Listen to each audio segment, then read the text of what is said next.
This is Kevin Conroy, the voice of Batman. This is Lauren Lester, the voice of Robin and Nightwing. And you're listening to the DCAU Review. Hosted by Cal and Liam. Streaming at DCAUreview.com. And on your favorite podcast app. Welcome, everybody, to episode 291 of the DCAU Review. I am one of your hosts, Cal, and with me, my good friend, good brother, the man that runs our social media accounts. It's Liam. Liam, Happy New Year to you. We are fresh off of what I would dub our most successful theme month in the history of this podcast. I say successful because I just had the most fun doing it. That's not a knock on any of the other theme months we've had. Month of Magic was great. I think we've done various superhero theme months, but nothing will ever compare to Aqua Fantas month and all of the glory it brought us. It was a fun time, but we are officially in a new month, a new year. We bid goodbye to Aqua Fantas month with a couple of legendary episodes in the last few weeks. If you have not checked those out, please do so in the archives. We have an entire Discuss This League episode with Kevin Altieri and Dan Reba, as well as last week, Liam, we covered in our bonus episode the sequel to the Mask and the Phantasm movie. But this week, Liam, we are still talking about the year 2023, at least for one more week, as we kind of put a bow on our year in review.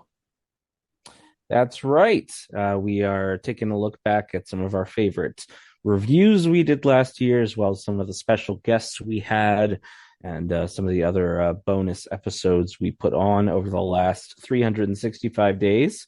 So without further ado, I think we get to the best of the best, the cream of the crop, at least by our final episode review scores for all of the reviews we did last year. That is right, Liam. And so we kicked things off last year with we had a little bit of a slow start. No top picks in March, but didn't have to wait too much longer, as we ended up covering several episodes last year that ended up being in our top pick section for our overall scores, all-time scores. That is, it's sort of like the Hall of Fame. We call it the top pick section. And that's, Liam, that criteria means that one of us has to rate the episode a 37 or higher. So max we've ever maxed out on was a 40 out of 40. We've never done the 41 out of 40 points or something like that. So we haven't got too crazy here, but it is rarefied air.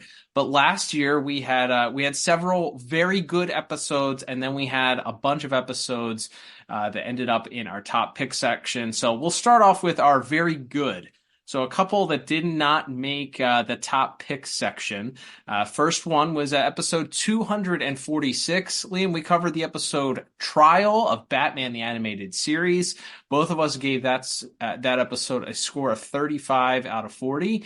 And that's just a great episode overall. Lots of fun, of course. A very classic Batman the Animated Series episode.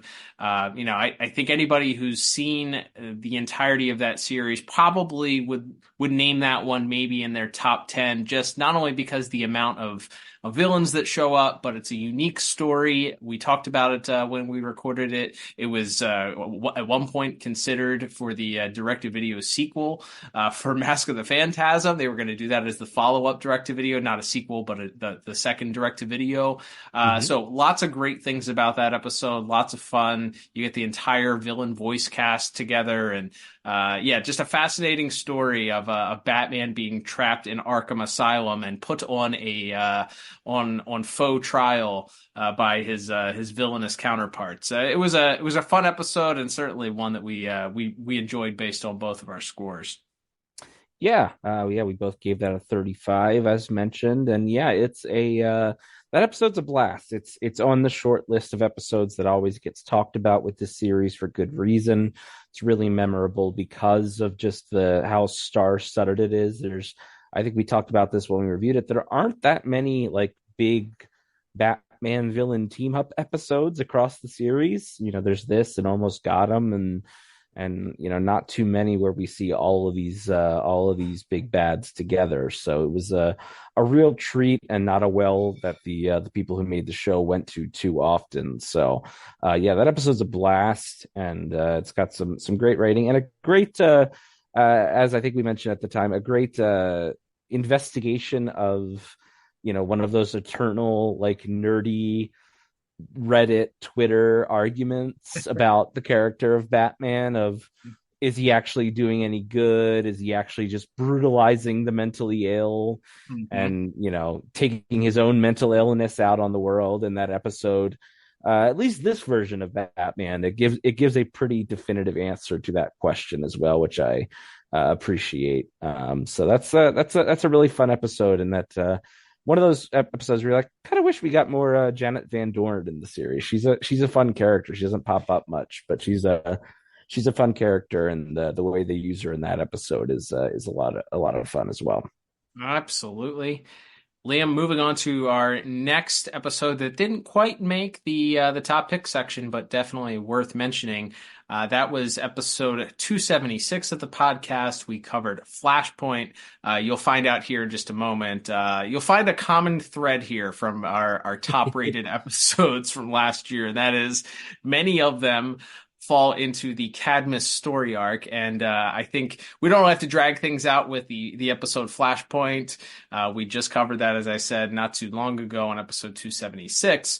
But the common thread for that entire Cadmus story arc, and the reason why it remains one of the most heralded and appreciated arcs throughout the DCAU, is because of the writing and everything that kind of fit together.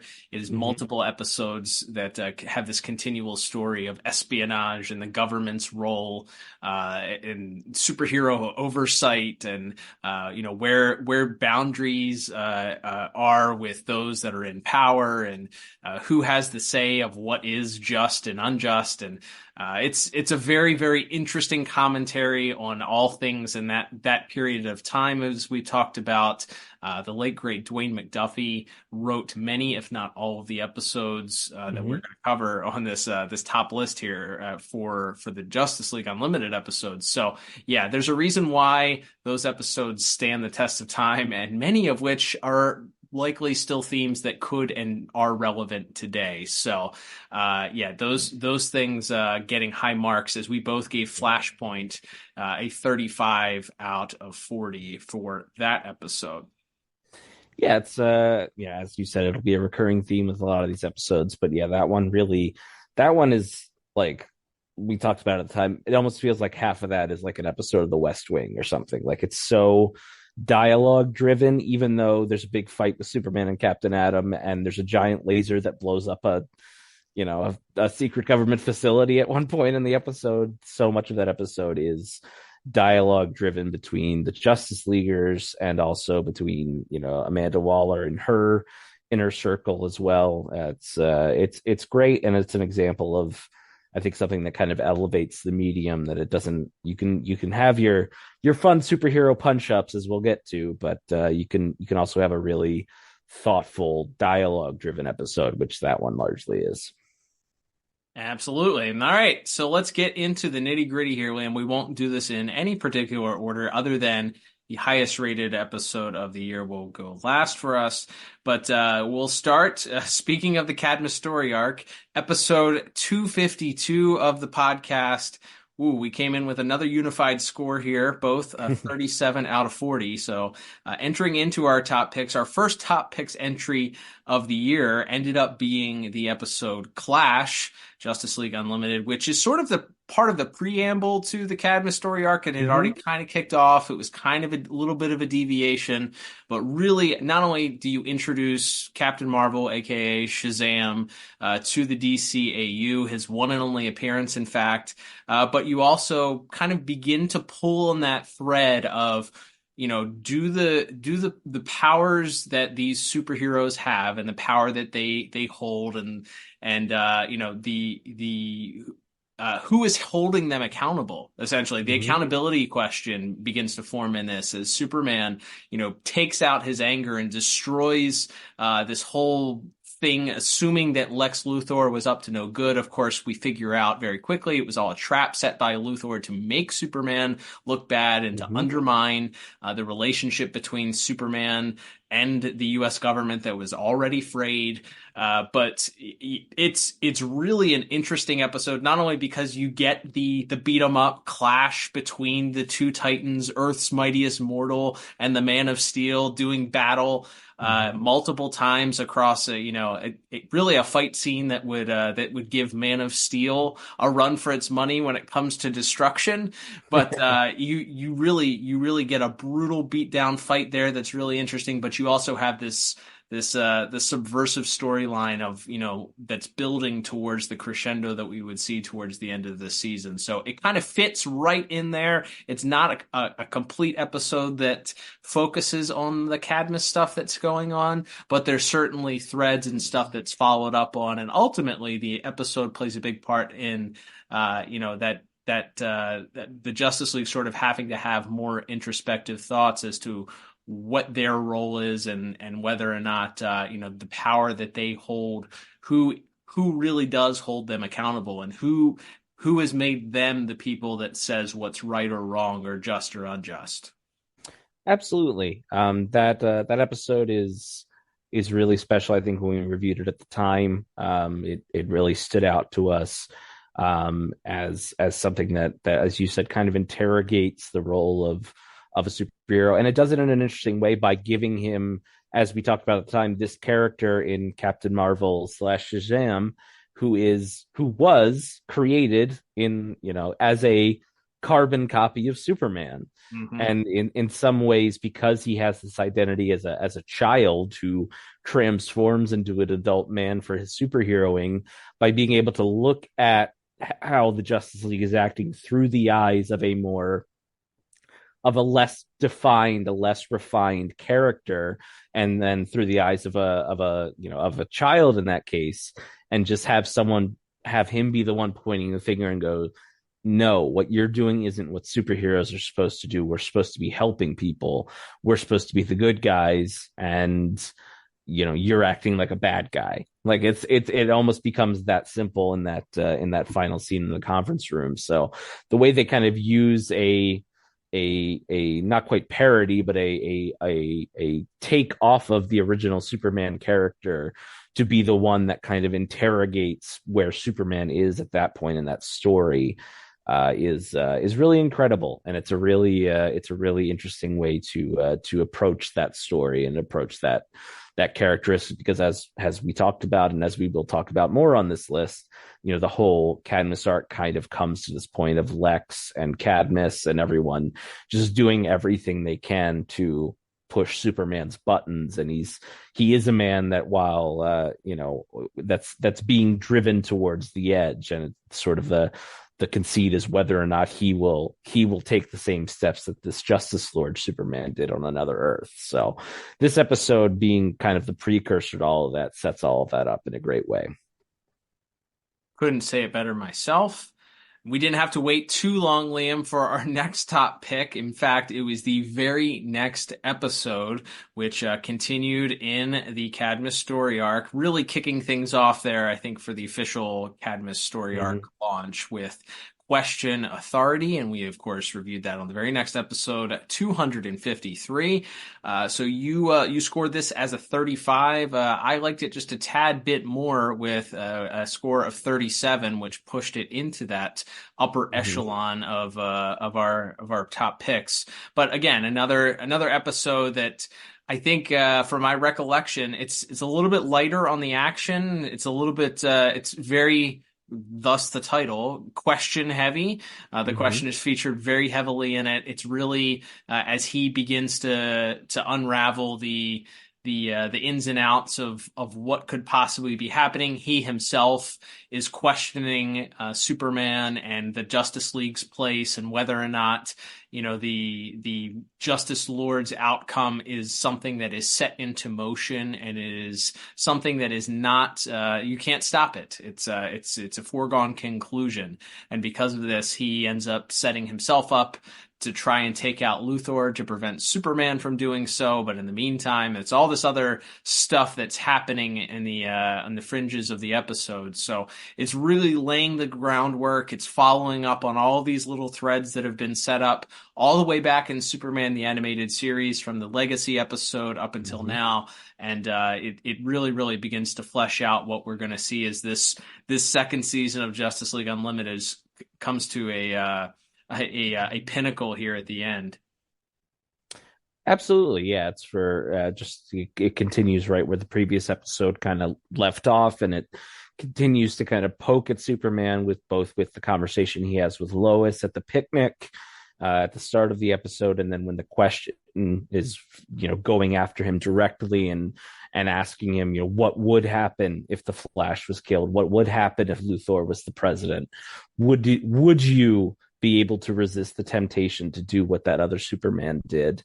And it's like all of these recent actions that Superman has taken sort of being thrown back in his face as he's sort of really having the magnifying glass put to him, and then the sort of espionage angle of Superman and the Huntress invading Cadmus at the end to rescue Question, and the reveal that Professor Hamilton had of course taken Supergirl's DNA, and all of that is quite dramatic, and as you said, plays on threads going back several years, both in real life and in the show's timeline. So yeah, it's a masterpiece for sure. And Jeffrey Combs as the Question, we couldn't sing his praises enough on that episode, but just picture perfect in that one. That's his tour de force, and that's one of the best casting decisions Andrea Romano ever made, as far as I'm concerned. Yes, you're not going to get an argument from me, as the Question remains one of my favorite DCAU characters outside of your standard Trinity. Mm-hmm. All right, so Liam, taking a break from our Justice League Unlimited praise, although it is rightfully due, our next score is going to come from episode 270, and that was a very special episode for multiple reasons. It's a very important episode, probably extremely memorable to most Batman the Animated Series fans that were watching this as kids, because it is the episode Bane. And you actually carried this one into our top picks with a score of 37 out of 40. I gave it a 35 out of 40. We were actually joined by a very special guest on this episode, who we'll talk about a little bit later when we cover our special guests. But episode 270, we're reviewing Bane, and we talked about it on the episode. But this was interesting because this was a character who came into popularity less than a year before this episode debut, or about a year before this episode debuted, with a landmark worldwide comic book storyline that saw this character Bane sort of had been previously introduced within maybe in a few months beforehand, and he runs roughshod over Gotham, ends up breaking Batman's back, which causes Batman to be out of action for some time. We get the introduction of Jean-Paul Valley, and ultimately Batman having to fight that Batman to regain the mantle of the Bat just a few months later. So all of this culminates here after this very famous storyline in the comic books. We hear that the Bane character is being introduced here, and man, what a fun episode! And it didn't hurt that we had the episode's director on as well. No, certainly not. As you said, we'll talk about our special guest that we had on in a few minutes. But yeah, that episode's just it's a lot of fun, as you said, as adapting such a new character. There wasn't other than the comics themselves, there wasn't any other source material to pull from, and the tact they talked about it, and we talked about it quite in depth in that review with Kevin. But the sort of the tact of him being the very much in the tradition of mass luchador professional wrestlers in Mexico. He comes out wearing the mask and in a business suit when we first see him, like this, the sort of the culture of that, and how important that is. Even in the way he fights is very pro wrestling-y, and in one of my other lives. I do a wrestling podcast, so that was a very near and dear twist on the character for me. And then it's just a big fun episode. It's a unique set piece. They're fighting on like a rusted out cargo ship, and Robin's getting drowned, and all this crazy stuff's happening. It's a really fun episode, and just a great time talking about that episode. Yeah, it was certainly a memorable one. Again, check that out, episode 270 of the pod. We'll revisit that once again here in a few minutes. Liam, and coming up next on our list here, our next to last entry on our top rated episodes of the year. This top pick, again, we head back to Justice League Unlimited with the episode Divided We Fall. I ended up giving this episode a 34 out of 40. You gave it a 37 out of 40. And this was episode 278 of the pod. Yeah, this one is this is the culmination of everything. And as we talked about, it is a big fight. It makes up for all the talking we got in the earlier parts of that Cadmus story by being majority explosions and big punches and crazy nanotech alien weaponry and stuff. But it does kind of stick the landing in maybe the last few minutes from a narrative perspective. I think especially because, one, you get a definitive answer to the question of could our Superman go down the path that the Justice Lord Superman did, and the answer is an emphatic no. Which is, as I talked about at the time, really, I think that's such a important part of this. If there was ambiguity to it, I don't think I would like it as much. As they answer the question. He's not that guy, and he's not perfect. You can push him to the edge, but he would never go over that edge because it's just not who he is. And I love that moment.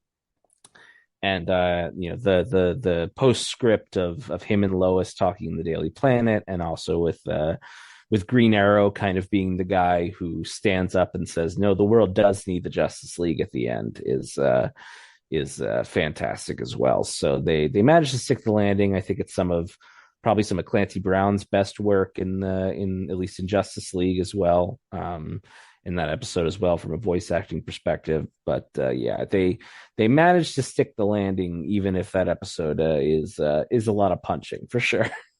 Yeah, absolutely. I mean, the scene with the Flash going, going light speed and disappearing into the Speed Force in order to separate Luthor from Brainiac. Everything about that scene, anytime I watch it, gives me goosebumps, and the music is just fantastic from our dynamic music partners, and it's really great. That last little bit there is really great. As we talked about when we reviewed it, it was sort of supposed to be the bow on the end, not knowing with exception for the epilogue episode. Obviously, this was supposed to be the end of the show, but they ended up getting another 13 episodes. So it would have been a fine finale for this group of heroes if we didn't get more, but it ends up being just sort of the closing of this Cadmus chapter, which feels pretty fitting. And to your point, the fact that they made a point of making Batman stand in between, I believe it's Wonder Woman who's going to stop Clark from killing Luthor, but Batman stands in between there to make sure that he makes the decision on his own, and he's rewarded by believing in Clark. So that's a great moment for not only the characterization of this Superman, but the heroes of this universe, and the writing of just a fantastic, legendary story arc. All right, Liam, let's now unveil our top ranked episode for all of 2023. And I gotta admit, I had no recollection of ranking this one so incredibly high, but when you really think about it, it makes a lot of sense based on the story, the importance to the entire DCAU, the DC universe as a whole, because of really the things that we learn about this character. But also, it's just a great story overall. It's fun, it's funny, it's goofy. And that's episode 267 of the show, where we covered the Batman the Animated Series episode. Of course, it was a Batman the Animated Series episode, Harlequinade.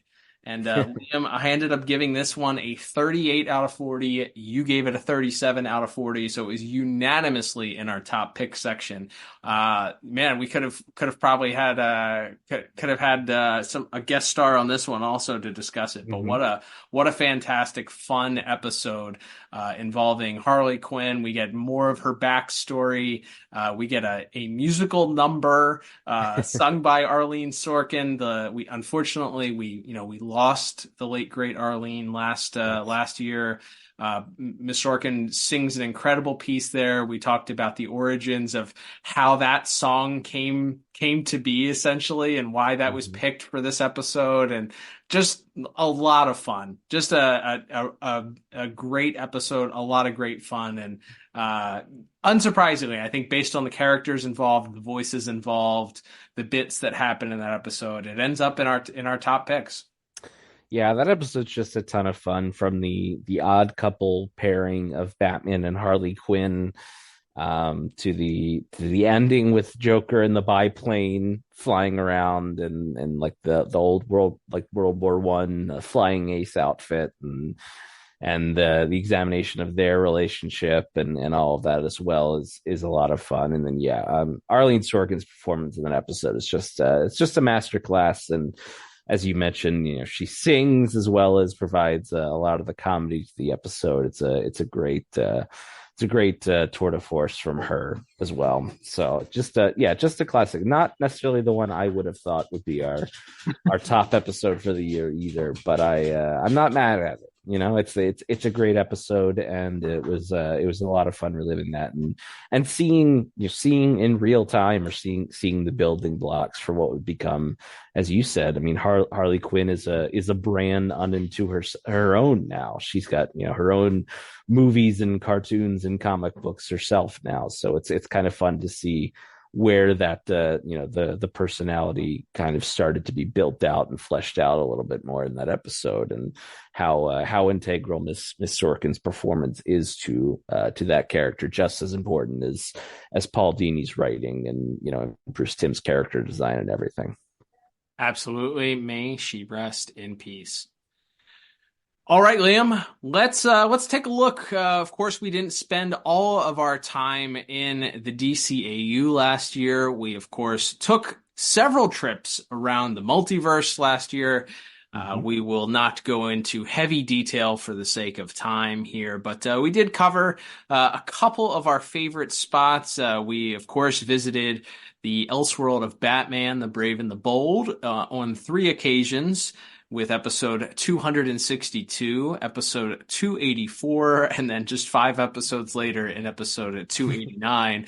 That maybe most importantly being a part of Aqua Fantas Month, with Aquaman's outrageous adventure finally getting crossed off the list. But we had a couple other trips around the multiverse also, including our very first trip to the world of Justice League Action, which was a fun one, also one that I don't think that either of us expected to be as fun as it was. Space Cabbie, anyone? Yeah. Anybody expecting that on your 2023 checklist? Maybe if you listen to the pod, you would have, but would not have been on my list of things that we would have covered. But it was a fun trip there, and certainly we'll be exploring other episodes of that potentially in the future.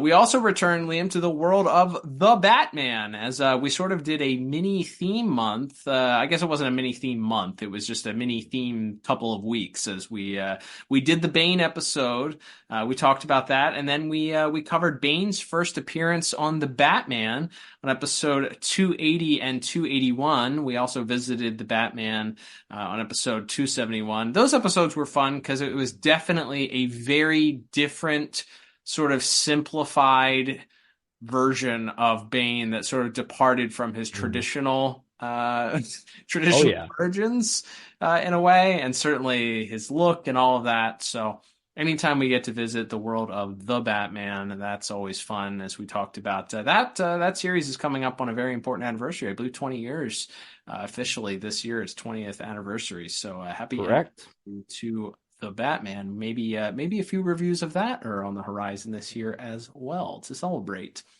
But we also, Liam, not only did we cover several cartoons and the series, at least, we also covered one big movie, and that was Superman versus the Elite. That was a fun one to look at. That was on episode 258. Movies are hard to cover because they are long and they are long form, and it's hard sometimes to kind of succinctly cover a 62-minute film or fit a 64 or 120-minute film into our schedules. I guess most cartoons are about 100 minutes or 90 minutes maybe, but it's a little bit more difficult to fit into our schedules to review a 90-minute movie. But Superman versus the Elite was a nice little time that we had reviewing that. Maybe we'll stick to one movie a year. We'll figure out and get one of those on our list this year as well.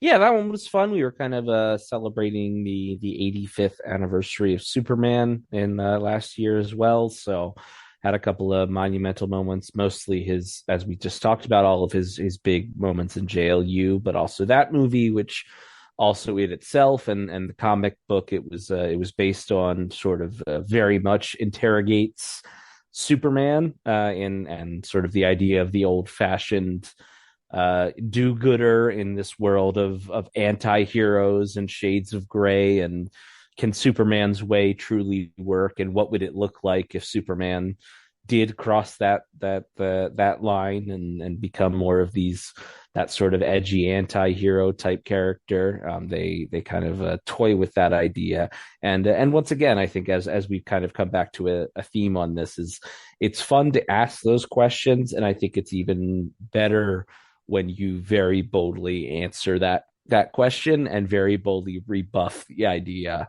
for a character like Superman to cross that line. So that movie was a lot of fun for sure. Absolutely.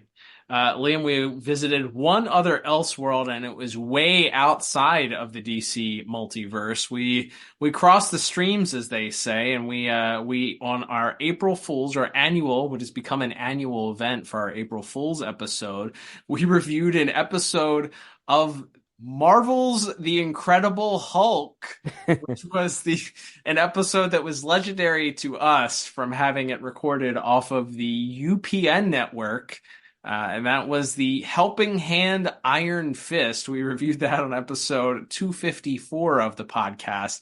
Look, April Fool's pods are kind of one of my favorite things to look forward to every year. Absolutely. I love our Black Friday special, and I love our April Fool's Day episode because it allows us to just be goofy. And honestly, if we had 0 people listen to it, you and I just get to riff on things that we remember from our childhood and things that we like, and talk about goofiness. And we had a lot of fun with this one this year. I went in with low expectations and was maybe pleasantly surprised with that. But regardless, anytime we can hear the 90s Iron Man theme song, as we did several times in this episode, it's a win for me. I'm putting it in the win column. Absolutely. Yeah, that's fun. That era of Marvel shows, like we said, it's tough to because we were such DC fanatics, Batman the Animated Series fanatics in that era. Those Marvel cartoons really don't compare, and they didn't have the money spent on them that Batman the Animated Series did. They were much more toy focused because Marvel was a toy company. It was owned by Toy Biz at that point, so it's hard to compare them to the stuff we review on a week in, week out basis. But as a once a year trip, it's very nostalgic and a lot of fun. And getting to pick a crossover episode where Iron Man and the Hulk team up and then are put at odds, and we get the Hulk Buster armor, which again, you talk about a toy that holds a special place in my heart. That's that Hulkbuster Iron Man, an all-timer. So a lot of fun revisiting those Elseworlds. This year's April Fools is probably going to be the one that decides if it's only Marvel that we're going to do every year.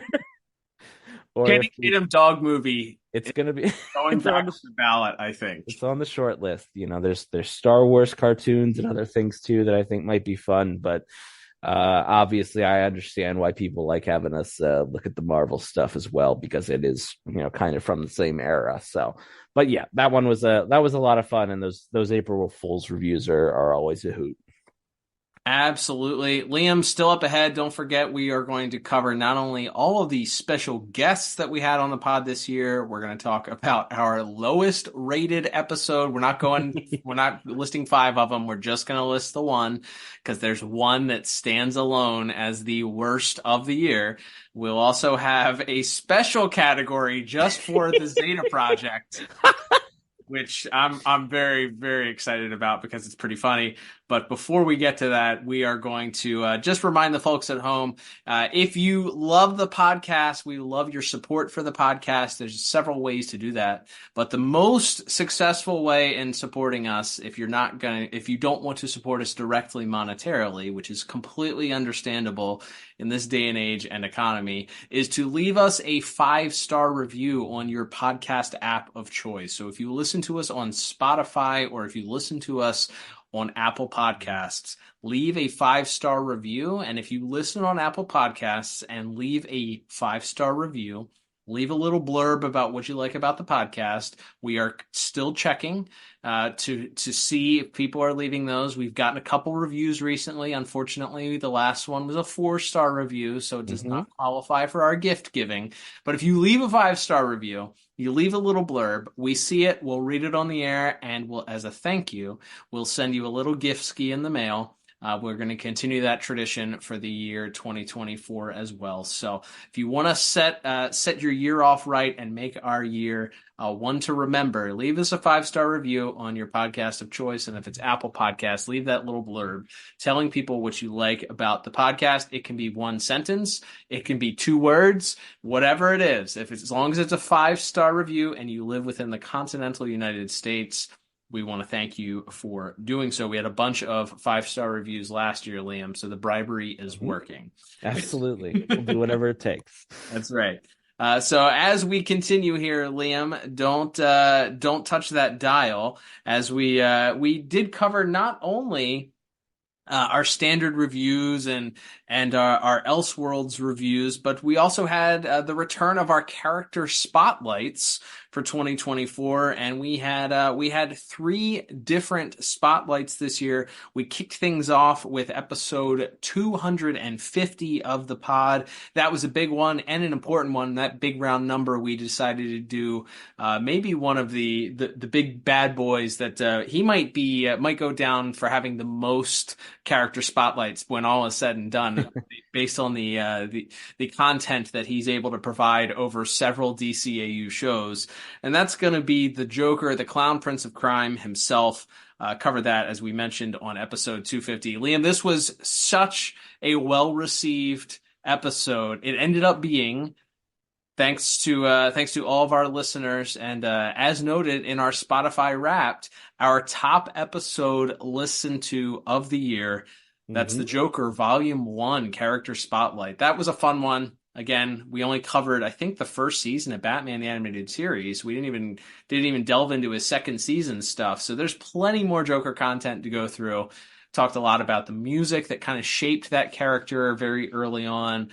Some of his more memorable appearances that like Christmas with the Joker that sort of don't necessarily stand the test of time as far as the episode plot is concerned, but because of this nostalgic feelings, Mark Hamill's incredible performance. And we actually also got to listen to a very special recording of the original performance of prior to Mark Hamill taking over as the Joker. Absolutely, yeah. A little bit of that early recorded footage of Tim Curry's turn before he was replaced on the series. Yeah, that episode was a lot of fun. It's tough to put together. We talked about it. Other than Batman or Superman, I don't know that there's a character that's harder to put together one of those character spotlights the way we do them, and to give a character justice without it being 5 hours long, but somehow we were able to keep it down to I think under 2 with that Joker spotlight. And yeah, that was a lot of fun to put together. Yeah, covered all of his appearances in the first 65 episodes, even the mannequins and posters appearances. I was very anal about making sure there was no but actuallys to say about us covering that first season. So, and we talked about his toys and some of the comic books and things like that. And a volume 2, maybe you don't have as many individual episodes to talk about, but you probably have even more tie-in comics and other action figures and things to talk about and all of that. So plenty more meat on the bone for future volumes of the Joker character spotlight shows. But yeah, that was a big one for 250. That was kind of the idea. We felt like we had to do a really big character, and he was the one who I think just edged out the voting over a few of our rank and file Justice Leaguers and a few other big names. So that was a big one. Yeah, and we may have set the precedent for big round numbers going forward here, barring special guests. If whether or not we do, I think that calls for a big round number calls for a character spotlight in my book. It seems like the best case scenario based on the way that this episode is received. So we'll see if maybe that follows suit here, as we are knocking at the door of another big number here in just a few short months here in 2024. But Liam, that wasn't the only character spotlight that we covered. As we mentioned, we had 2 heroes to go along with the Clown Prince of Crime, and that the first one was episode 264 of the pod. We covered Flash, the Scarlet Speedster. We did volume 1, which covered just the first season of Justice League, from my recollection. We did not go beyond that. So covered a lot because he's in a lot of episodes there, a lot of important episodes. We certainly worth checking that out. As you mentioned, we also talked a little bit about Michael Rosenbaum's performance as the Flash. Very memorable. Not only his performance there, but how he could be linked to the Zeta Project as well. We did some fan casting, or some fanboying out there, and coming up with some fan theories there that have been floated. We talked about toys, and specifically Burger King toys, and some other things that came out in the Flash Justice League era. But that was a fun one to cover. But he wasn't the only Justice Leaguer that we covered. We also covered John Jones on episode 279 of the pod. So the Martian Manhunter himself. We answer the age-old question: is he ever referred to on the Justice League as the Martian Manhunter? Check out the episode if you want to know. And we also talked about his toys. We talked about, of course, the great Carl Lumbly's performance. You had the opportunity to get on your soapbox again and once again decry the people that robbed him of an Emmy. That's right.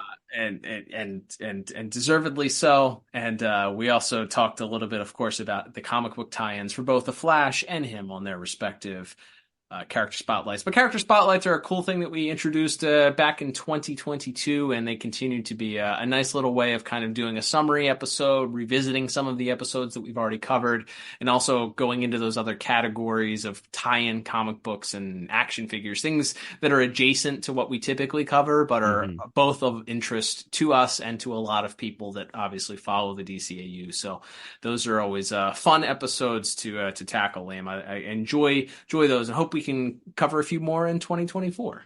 Absolutely. Even on the Flash episode, we even got to alert some people to a prototype action figure that never was, from the Superman the Animated Series line that almost featured the Flash. So we got to shine some light on a little known fact about the action figure side of the DCAU. And yeah, always that's some of my favorite stuff to do, is looking at the statues and maquettes and piggy banks and other weird stuff, especially in the Justice League era. They made a lot of fun, weird stuff when it came to merch for that show. So those are always fun, as well as the tie-in comics and all of that. So yeah, those character spotlights are a lot of fun.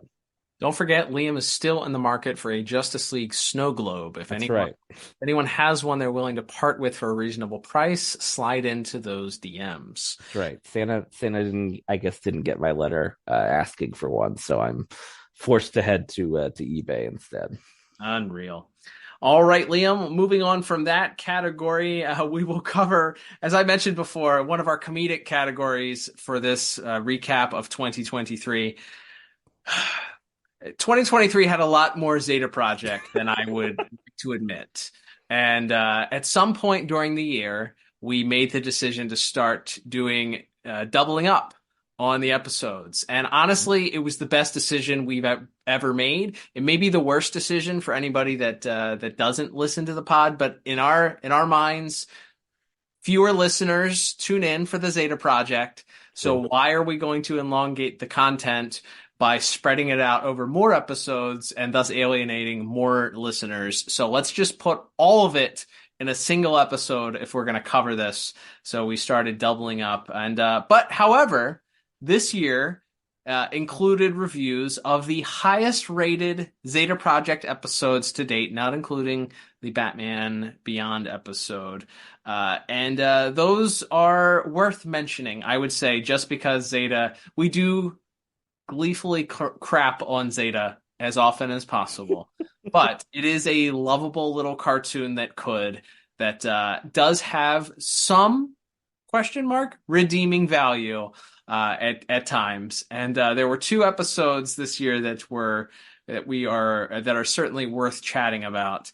And the highest rated Zeta Project episodes, I guess worth chatting about is debatable. The highest rated Zeta Project episodes for this comedic category. The first one was episode 260 of the pod, Liam. And this is the highest Zeta Project score to date, according to my notes. I ended up giving the episode Shadows a 29 out of 40, and you gave it a 26 out of 40. You weren't feeling it quite as much as I did, but I don't know what was going on that day, but I really liked that episode, apparently. Well, that is the episode that gets that's the Batman Beyond crossover episode.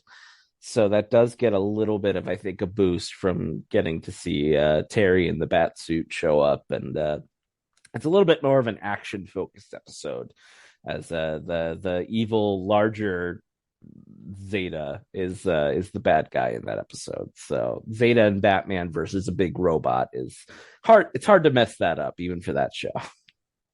Good point.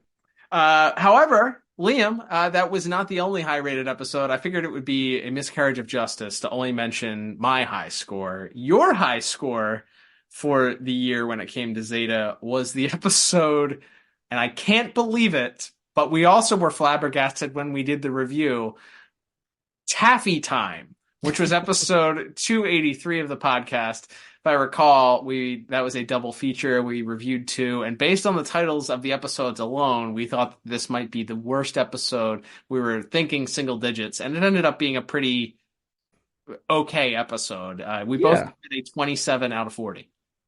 Yeah, there's like stakes to it, and a plot that's a little bit interesting with the two agents and Zeta and Ro being stuck in this candy factory with this weird purple coated robot armed bounty hunter. It's a very wacky episode, but it actually kind of furthers the plot as far as the agents go and their convictions when it comes to tracking Zeta down and things like that. So it actually, it tells a good story, at least per Zeta Project's standards, and visually it's kind of fun because of this weird robot guy that's trying to hunt Zeta down in the episode. And there's a song, I'm pretty sure. Yeah, there is something. There's the theme song for the Taffy, whatever the name of the Taffy company is. They have like a fake Chuck E. Cheese mascot, right? It's like a mouse guy. I can't. He's a mouse. He's like Willy Wonka. He's kind of all mixed together. Somehow that's the episode that's going to stick with us for the rest of my life, I guess. Go figure. All right. Well, that and the one where the guy yells, "My stockpiles." Somehow that wasn't enough to bring that to a memorable score for either of us, I guess. But we'll live on in infamy in our brains. All right, Liam, still to come, we have our worst rated episode of the year. But before we get to that, let's talk a little bit about this special guest correspondents that joined us in 2023, and it's a pretty fun list.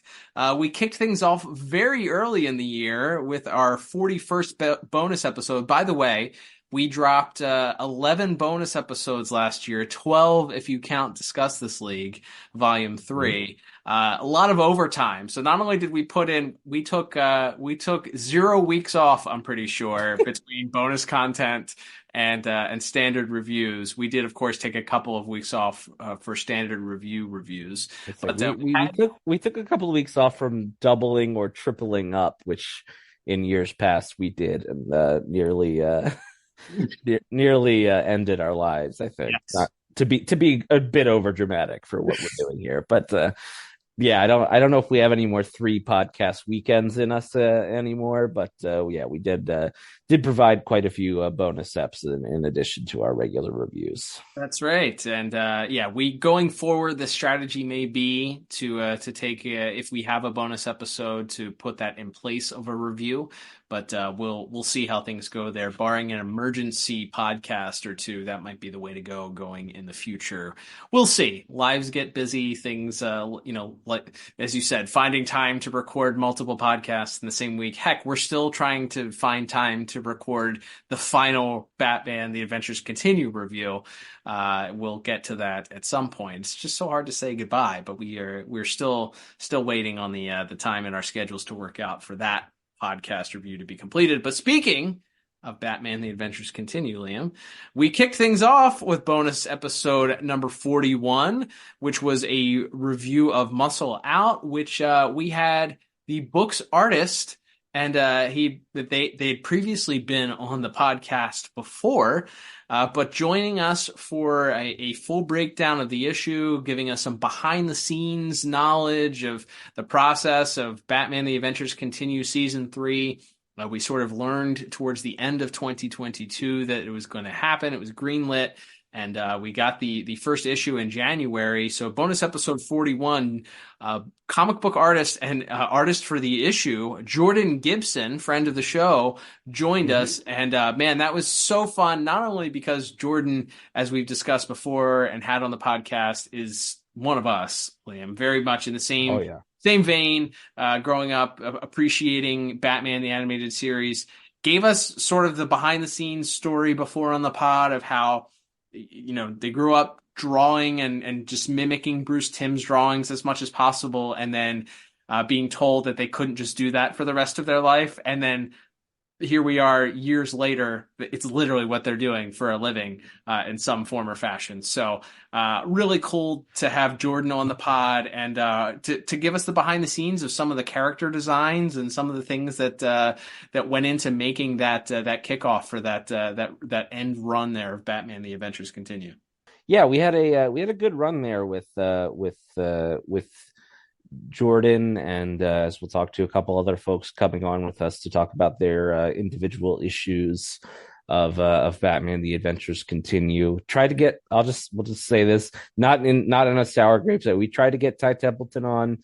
He is not currently up for interviews, so best wishes to him and everything. Like I said, no hard feelings, but we were trying to make one more exciting one happen. But yes, getting to have Jordan on, just brilliant. Like you said, we're cut from the same cloth for sure when it comes to being just uber fans of the DCAU and Batman the Animated Series. And yeah, having Jordan on for that issue and hearing their process as they took us through the creation of the issue was a lot of fun. Absolutely. Get that guy more work, please. Oh my gosh. Please put them on a full-time DCAU comic book or another miniseries or whatever the next DCAU comic project is, please. Even if it's not DCAU, they should be drawing DC Comics. It's absolutely. Yeah. For all Ninja Turtles and a bunch of other stuff. They did a lot of cool covers this year. Definitely check them out on social media at Gibson and Go if you haven't. But yeah, he does just a brilliant job, and would love to see more of his interior work in the future. Agreed. All right, Liam, as you mentioned, not only did we have Jordan, but we had best friend of the show, Monica Kubina, make her triumphant return as she made it on bonus episode 45 of the pod as she covered Cracked Up Part 2. Again, having her on, getting the insight of the colors, and we actually got to pick her brain a little bit about working with multiple different artists for the second straight year. The very first season she worked pretty exclusively with Ty before his unfortunate health issues kind of prevented him from being able to work full time on the second season. So then she worked with Rick Burchett and she worked with Jordan and for this season, she worked with Jordan. She worked with friend of the show, Kevin Altieri. She worked with Ty. She ends up working with more artists after that as Ty's health issues unfortunately returned. But we kind of get to peel back the curtain a little bit, hear about her process and trying to figure out how to work with these different art styles, especially one as very different as Kevin's is from kind of the standard look at things. And boy, that was a lot of fun. Certainly worth tuning in. If you haven't heard that one, there's a reason we call her the best friend of the show. She's very insightful.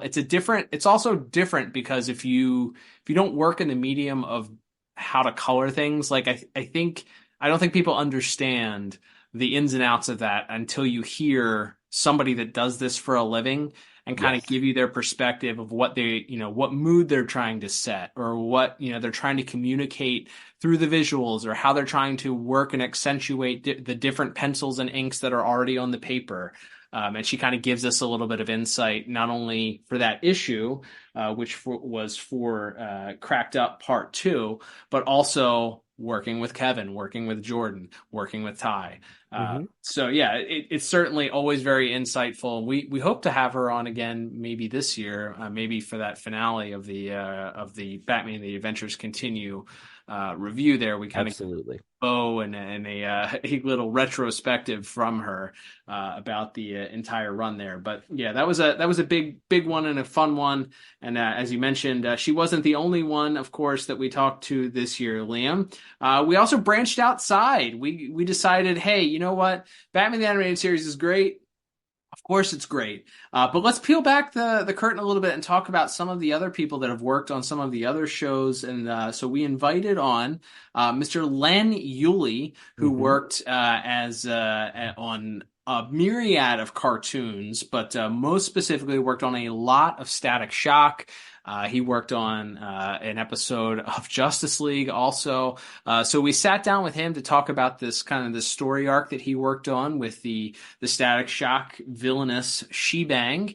Well, she wasn't a villainess. She ended up being a hero, but She-Bang and then the villains that went along with her. But then you have we also had a long form sort of bonus episode for him. So the She-Bang episode was episode 273, and then the bonus episode where we kind of went into depth and really looked at his career, how he got started in the business, his experiences working with Alan Burnett.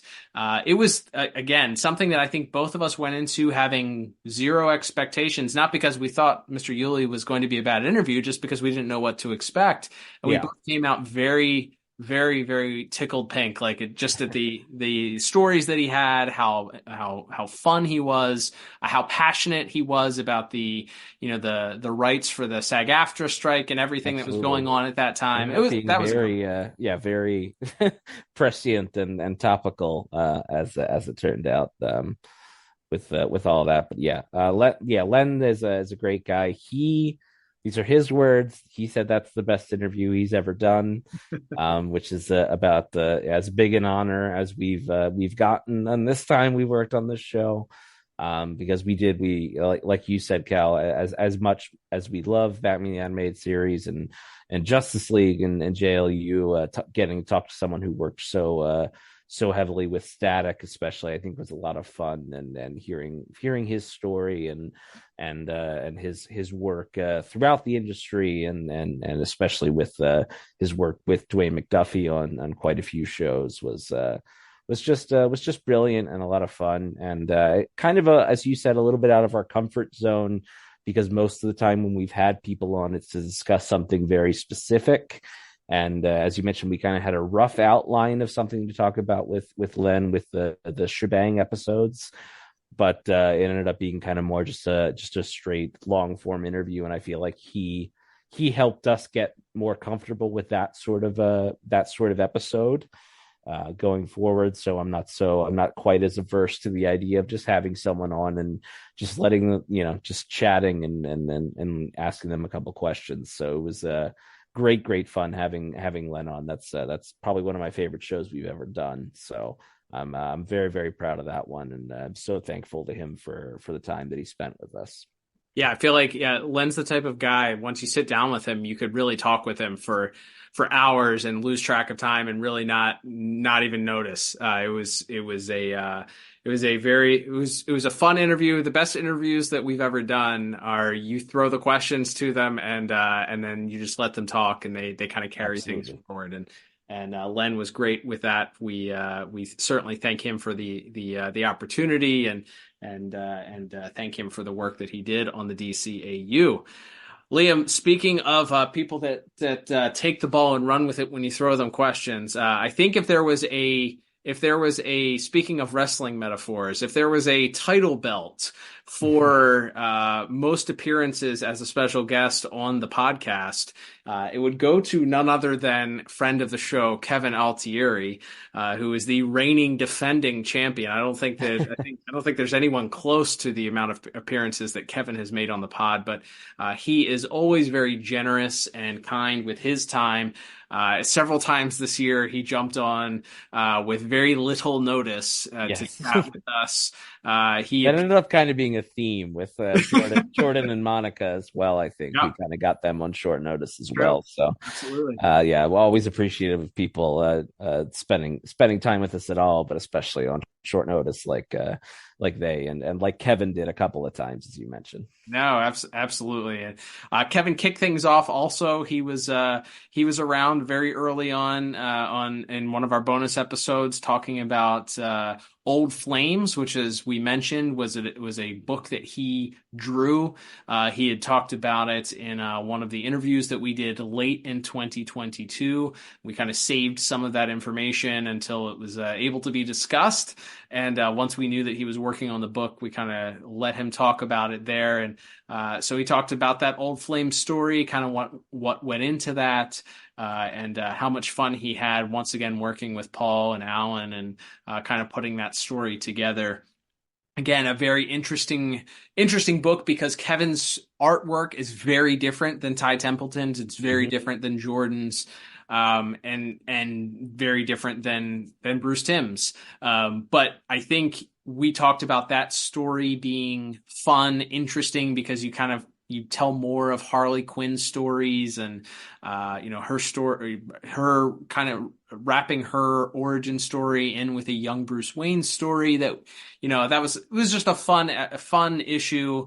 And us knowing how much Kevin loves Batman and how much he loves the Batman, the animated series, seeing him being able to kind of put pen to paper again and draw out his passion and get a book in this series, it just felt right. And in a weird way, I feel like we were pretty proud in those moments to know that, hey, that's Kevin, that's the guy that's on our show, and he's out there drawing this book. That was awesome, an awesome way to kick off the year. We of course had Kevin on multiple times, as we mentioned. He returned for episode 270 of the podcast, which was the Bane episode. Gave us a ton of behind the scenes insight, Liam. I think my favorite was probably when we asked him if he and Bruce were excited to write about Bane, and he was like, "No, we thought it was a joke." Yes. Yeah, he does not. Kevin is very honest. He does not mince words, and he made it clear that he and Bruce weren't necessarily a fan of the comic take on Bane up to that point. So it was fun hearing how they kind of cracked the nut, as we said, and molded the character, and also as he shared with us, Bruce Timm storyboards the entire third act of that episode. So it's him having to work as the director. Yes, you're right, in record time. As Bruce, him talking about being the director and waiting on waiting on Bruce's storyboards is a great story in and of itself. So that episode's a lot of fun. Absolutely, and it would not be his last appearance, Liam, as he also showed up 17 episodes later on episode 287 of the podcast, as we just recently reviewed Showdown.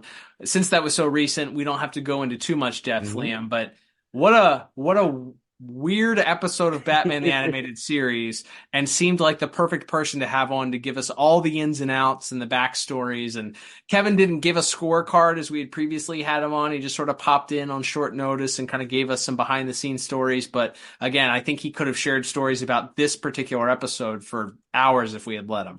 Absolutely. Yeah, that episode's wild, pun intended, if you've listened to the episode. And hearing Kevin, who was as he pointed out, writer, director, storyboard artist, and character designer and prop designer for the episode. He kind of did a little bit of everything on that one. So it's one of his, I think it's one of his babies, and he was proud to talk about it with us. So that one's a lot of fun as well.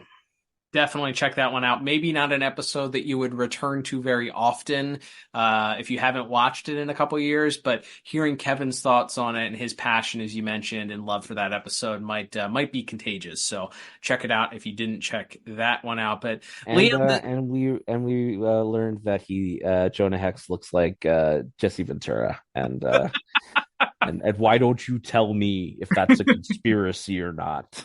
That's a very good point. Absolutely. You'll have to tune in to get that reference if you're not familiar.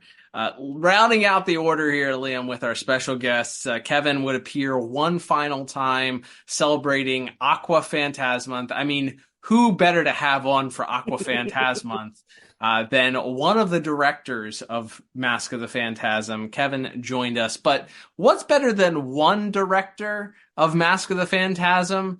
That's right, having two directors from Mask of the Phantasm join us in a Volume 3 of Discuss This League. That's right, we've only done 3 of these bad boys, and this one might be the most legendary of them all when all is said and done, as we had not only Kevin Altieri join us for it, but also director Dan Reba, in what was, according to them, the first time they've ever done a co-interview together. They've done some panels they mentioned at some Comic Cons, but their first co-interview together, just the two of them. So maybe the highlight of 2023 for me, Liam. It was a lot of fun. We had it recorded and brought it out for Aqua Phantasmonth, and getting to listen to it and edit it and hear all the stories again. And man, just so cool to hear both Kevin and Dan's perspective on how the project came together, their first interactions together way back when at a happenstance meeting at a comic book shop in California. Just all the happenstance that happened between them working at other studios beforehand and them working together on Batman the Animated Series, and then specifically on the 30th anniversary of Mask of the Phantasm, what that movie means to them, what it feels like, hearing that it's the best Batman movie ever, and a lot of behind the scenes tales also. Absolutely. Yeah, that one's, as you said, very recent. Definitely one to go out of your way and listen to if you haven't gotten to it yet. But just a treat. As you said, an easy one for us to talk as little as possible, and just let the painters paint. Let the two guys who worked on it just walk us through all these different stories. So yeah, just a lot of fun, and one of those you have to pinch yourself to make sure it's really happening moments, having those two guys on together to talk and shop with us. Absolutely. One of those moments where you're like, man, I can't believe this is happening. Things we didn't expect to happen when we started this podcast 6 years ago, now heading into our 7th year of this pod. All right, Liam, wrapping things up for our exciting DCAU review of 2023. We are coming to our final category, and it's the most anticipated, I dare say, and that is the lowest rated episode of the podcast. If you would ask me what the lowest rated episode of the podcast that we did last year, I would have said, I don't remember what episodes we covered in 2023 first. And then I would have said it was probably a Zeta Project episode. Yeah, you would have thought so, but no, in fact, it was the episode The Terrible Trio. Terrible being the operative word here. Yeah, that is a bad episode of Batman the Animated Series that we covered earlier in the year, and back on episode 249, right before the big milestone episode. What a way to celebrate! What a way to ring it in! But Really, the duality of man. I think I gave at least one or two categories on that a 0, so I know it wasn't great. I don't think it's our lowest rated of anything. I think Superman's Pal still has that crown, but it's down there. It's the episode, as mentioned on that review, that Bruce Timm calls the worst DCAU episode of any of the shows he worked on. So it is in rarefied air, and it's a stinker for sure. Yes, indeed. Our final scores on that one, I gave a 16 out of 40, and you gave a 10 out of 40. Yeah, rarefied air for sure. It just narrowly escaped single digits there, which is very rarefied air for our reviews. So for all the bad that we covered in 2023, this was the King Stinky. That would be the Terrible Trio, man. So check out that one if you want to hear that review and hear what we disliked about it so much. But yeah, that's one that the animation studio alone just absolutely notoriously awful. And it has a theme because they also animated I believe it's Jade, right? They also animated Superman's Pal and Unity. So they are a notoriously bad. They have a quite the reputation about them here at the DCAU review. So that will begin to wrap us up here for our DCAU review of 2023. Thank you, everybody, for tuning in. We mentioned in the middle of the pod, if you want to support the podcast, go ahead and make sure you subscribe to us on your favorite podcast app and leave that 5-star review. You can also check out the show notes if you want to support us monetarily. We have several people that donate their hard-earned dollars every single month to support the podcast. They did it all in 2022, all in 2023. And for those that continue to support us in 2024, we say a hearty thank you. It means a lot to both me and Liam to feel the support, not only for the likes and the retweets and the comments we have, but the people are like, hey, well, I like these guys. Here's a couple dollars. That's it's really, really baffling sometimes and very humbling. So we both are thankful for that, and those that choose to support us that way. As we mentioned, you can also support us on social media. Those are great, awesome, free ways to do so. Follow us at DCAU Review, both on Instagram and Twitter, aka X. I forgot we made that change in 2023 also. But will forever be Twitter, formerly known as Twitter, now known as X, to everyone that uses the platform. So follow us on there. That's a great way to interact with us. We had a lot of fun in Aquafantaz month and the entire year, really. So Liam does a great job of running our X account and does a lot of the posts on Instagram as well. So looking forward to more interactions. Love interacting with fans and people that listen to the pod or just want to talk comics or cartoons or have a thought on a particular post that we have or action figures or whatever. Liam, it's the most fun part of what we do outside of the interaction that we get on a weekly basis, I'd say. Absolutely, that's the best part for sure. Is just getting to talk with everybody. We're obviously big fanboys, just like anybody that's listening. So anybody that has thoughts, love. We have a few people that give their own scores and let us know if they agree or disagree with us. It's always a lot of fun hearing what everyone thought of the episode itself, and then our review of it as well. So always a lot of fun interacting on Instagram and Twitter. We got Christmas cards from 2 listeners this year. Unbelievable. That's incredible. So thank you for the listeners. That means a lot to us. It means that what we do here, as the Grey Ghost once said, it wasn't all for nothing. So Liam and I enjoy what we do because it allows us to deepen our friendship as brothers. But also, if we put some smiles on faces and give you an escape for a couple of minutes, then hey, we've done exactly what we set out to do when we started this pod. So here's to 2024, Liam. Here's to more podcasts and more content and less episode featuring Jade Animation. Fingers crossed. That's right. So until next time, I'm Cal. And I'm Liam. And we will talk to you on the next episode of the DCAU Review. Bye-bye.